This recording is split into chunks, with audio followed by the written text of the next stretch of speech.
Bonjour à tous, dans cette vidéo nous allons nous intéresser à la polarité des molécules. On va répondre aux questions suivantes. Qu'est-ce qu'une molécule polaire? Et comment prévoir la polarité d'une molécule à partir de sa géométrie? Alors, par rapport à ça justement, si vous n'avez pas encore vu la vidéo concernant la géométrie des molécules, je vous invite à la visionner pour bien comprendre cette première notion avant de passer à la polarité des molécules. Pour comprendre la géométrie des molécules, on va s'intéresser à une expérience simple que vous pouvez reproduire chez vous. En fait, ça consiste à créer un petit filet d'eau à l'aide d'un robinet et d'approcher un objet que vous avez préalablement frotté, par exemple une baguette de verre ou une règle en plastique que vous frottez. Et vous savez que quand vous frottez ce type d'objet, des charges vont apparaître. Alors là, ici, on va faire l'expérience avec une baguette de verre qui a été frottée et on va l'approcher du filet d'eau. On voit que le filet d'eau est dévié. Et bien ça, ce phénomène est dû au fait que les molécules d'eau sont des molécules polaires. Et donc c'est comme ça qu'on distingue par l'expérience des liquides polaires par rapport aux liquides apolaires. Avec un liquide polaire, on va observer cette déviation du filet d'eau, ce qui n'est pas possible avec un liquide apolaire. Alors, qu'est-ce qui se passe? Comment se fait-il que le filet d'eau est dévié? On va l'expliquer après. Dans un premier temps, je vais expliquer ce qu'est une molécule polaire. Alors, avant d'expliquer la polarité de la molécule d'eau, je vais euh, expliquer la polarité des molécules à partir d'un premier exemple plus simple, qui est la molécule de chlorure d'iode de formule brute ICl.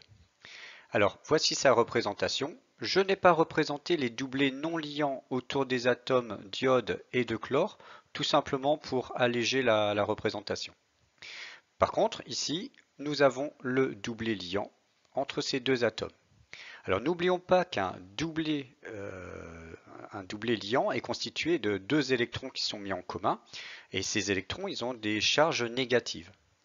Et ce qu'on constate pour la molécule de chlorure d'iode, c'est que le doublé d'électrons n'est pas au milieu ici des deux noyaux. En fait, le doublé est un peu plus proche de l'atome de chlore que de l'atome d'iode.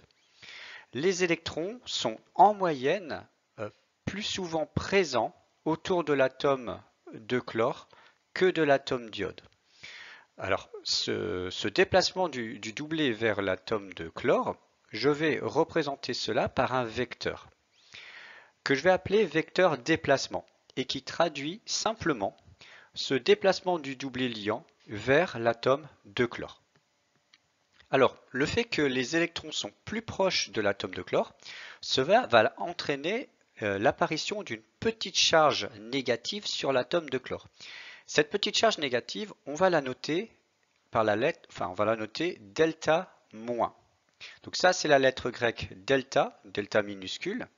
Et en fait, cette lettre delta minuscule, eh bien, on l'utilise en physique chaque fois qu'on a une petite quantité. Donc delta moins, ça traduit en fait ici l'apparition d'une petite charge moins sur l'atome de chlore, qu'on appelle charge partielle. Alors à l'inverse, sur l'atome d'iode, on a un déficit d'électrons. Et donc sur l'atome d'iode, on va dire qu'il apparaît une charge partielle delta plus. Et bien dès lors que ici on a, on va dire, un centre chargé positivement et ici un centre chargé négativement, eh bien on en déduit que la molécule de chlorure d'iode est polaire. Et elle se comporte comme un dipôle.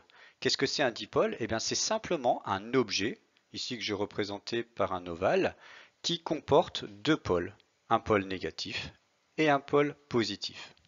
Donc ça, c'est une première chose à retenir. Une molécule polaire est assimilable à un dipôle électrostatique, c'est-à-dire un objet qui comporte deux pôles de signes opposés. Alors maintenant, la question que vous posez sans doute, c'est comment savoir, quand j'ai deux atomes, comment savoir lequel des deux attire davantage le doublé liant? Eh bien, on le sait grâce à une grandeur qui s'appelle l'électronégativité. En fait, pour chaque atome, on a une électronégativité qui va représenter sa capacité à attirer vers lui le doublet liant.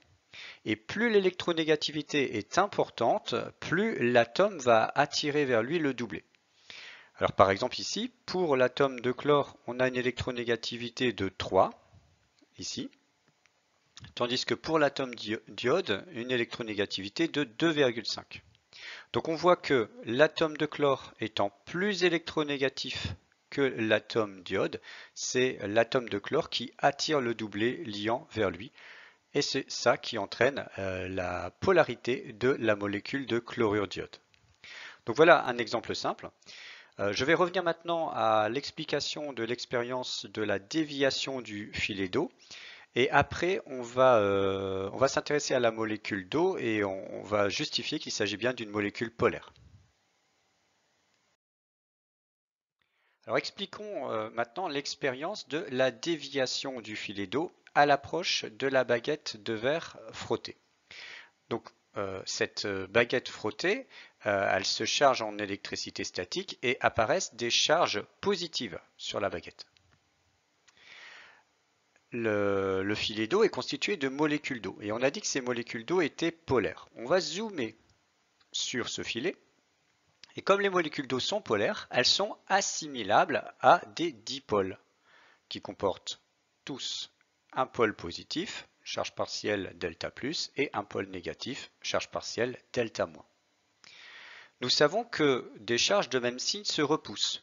Ainsi, la charge delta plus, la charge partielle delta plus, doit être repoussée par les charges positives de la baguette de verre. Tandis que le pôle négatif, lui, doit être attiré par ces charges. Donc, des forces vont apparaître sur chacun des centres chargés ici, comme ceci. Et ces forces vont avoir pour effet de faire tourner les molécules d'eau, qui vont donc s'orienter toutes de cette manière. Maintenant, on va continuer à raisonner sur les deux pôles, et on sait que ce pôle négatif est attiré par les charges positives, donc je peux représenter cette force attractive. D'un autre côté, le pôle delta+, lui, est repoussé par ces charges positives. Alors, on a donc une force attractive et ici une force répulsive que je n'ai pas encore représentée. On pourrait penser que les deux forces se compensent, mais n'oublions pas que, en vertu de la loi de Coulomb, la force électrostatique décroît avec la distance. Comme la charge delta+ est plus éloignée des charges du verre que la charge delta-, eh bien la force répulsive ici est moins intense. De ce fait, la force attractive l'emporte sur la force répulsive et donc les molécules d'eau vont être attirées, vont se déplacer vers ces charges positives. Donc c'est ce qui explique en fait la déviation du filet d'eau pour cette expérience. Maintenant, comment prévoir la polarité d'une molécule? Je vais traiter l'exemple de la molécule de chlorure d'hydrogène de formule HCl et cet exemple est tout à fait similaire au premier que j'ai présenté. Donc comment déterminer sa polarité, enfin si cette molécule est polaire ou non? On s'intéresse aux électronégativités des atomes ici d'hydrogène et de chlore. L'atome de chlore a une électronégativité de 3.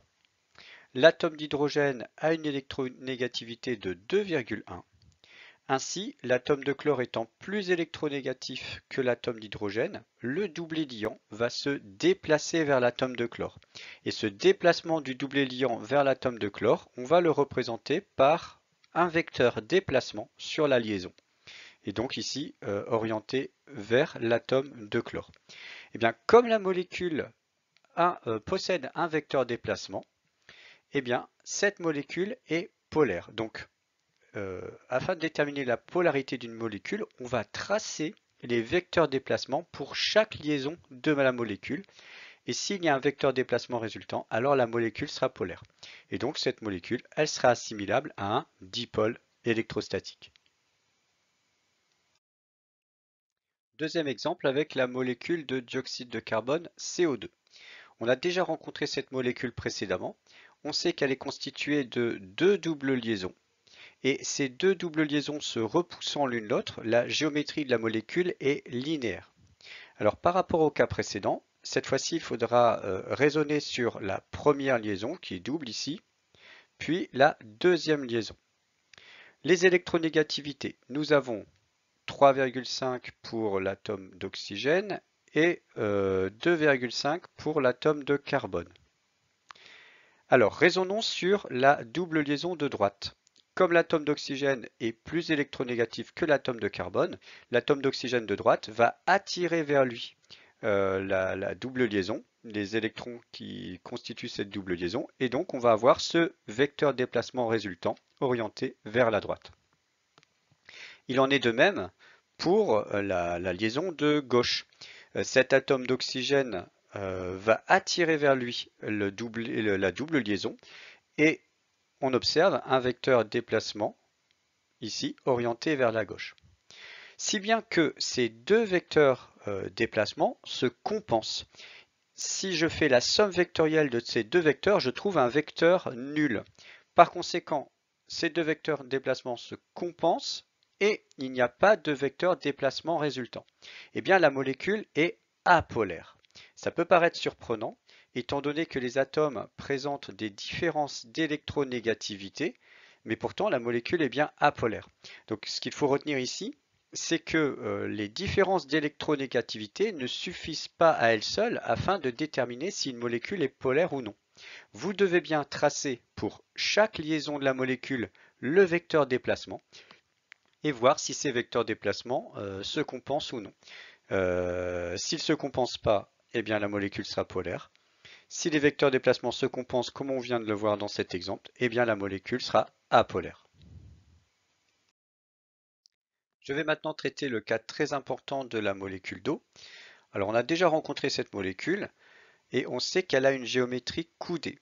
Donc ça, c'est quelque chose que vous devez faire systématiquement, c'est de représenter la molécule avec sa véritable géométrie. Et pour cela, je vous invite à revoir la vidéo sur la géométrie des molécules en cas de besoin.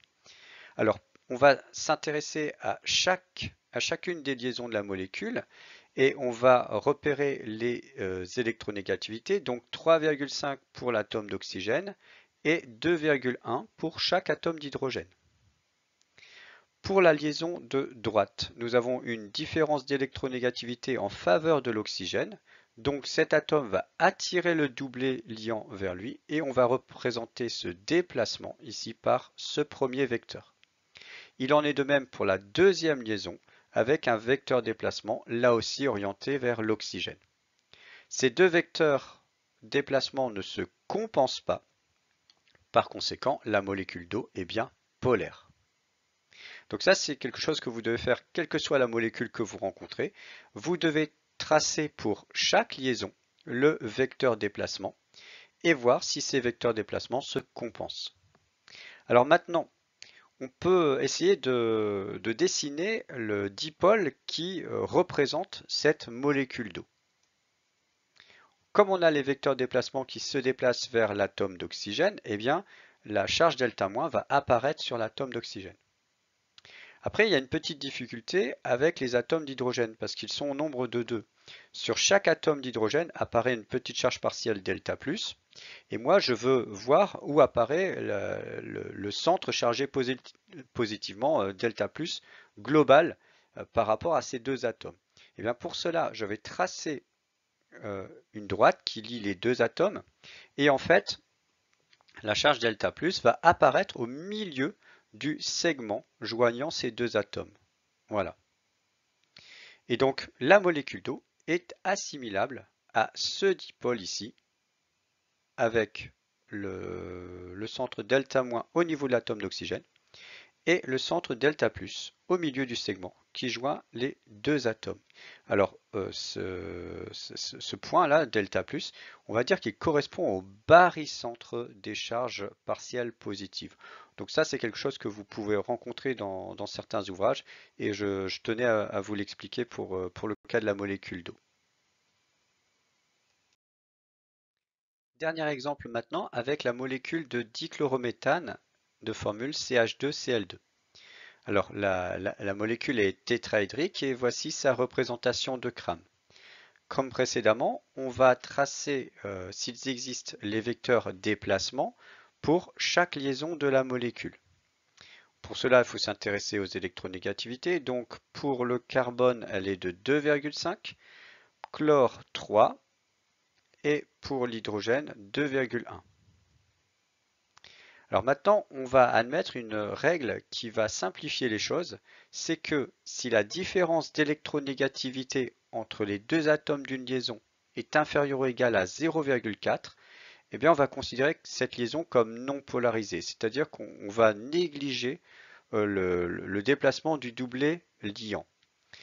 Par conséquent, lorsqu'on regarde pour cette liaison ici, carbone-hydrogène, on a une différence d'électronégativité de 0,4. Par conséquent, on va négliger le déplacement du doublet liant vers l'atome de carbone. On va considérer que ce doublet ne se déplace pas. Et ce sera la même chose pour cette liaison carbone-hydrogène ici. Alors ça, c'est quelque chose de très utile parce que des liaisons carbone-hydrogène, vous les rencontrez très souvent dans les molécules. Et donc avec cette simplification, ça nous fait beaucoup moins de vecteurs déplacement à représenter. Si bien que pour cette molécule, on aura à s'intéresser qu'aux deux liaisons carbone-chlore ici. Donc on voit que la différence d'électronégativité est en faveur du chlore ici. Donc on aura un premier vecteur déplacement pour cette liaison et là aussi un vecteur déplacement vers l'atome de chlore. On voit que ces deux vecteurs déplacement ne se compensent pas. Par conséquent, la molécule est polaire. Nous pouvons maintenant résumer la méthode pour déterminer si une molécule est polaire. Alors, dans un premier temps, il faudra dessiner la molécule, mais attention en respectant sa géométrie. Ça, c'est très important. Ensuite, on regarde pour chaque liaison de la molécule que cette liaison soit simple, double ou triple si la différence d'électronégativité entre les deux atomes est supérieure à 0,4. Si c'est le cas, alors pour chacune des liaisons concernées, on trace le vecteur qui traduit le déplacement des électrons. Ce vecteur déplacement doit être orienté vers l'atome le plus électronégatif. Si les vecteurs déplacement se compensent, alors la molécule est apolaire. Si les vecteurs déplacement ne se compensent pas, alors la molécule est polaire. Voilà, la vidéo est terminée. J'espère que vous l'avez appréciée et qu'elle vous aura permis de mieux comprendre toutes ces histoires concernant la polarité des molécules. Je vous souhaite bon travail et à bientôt.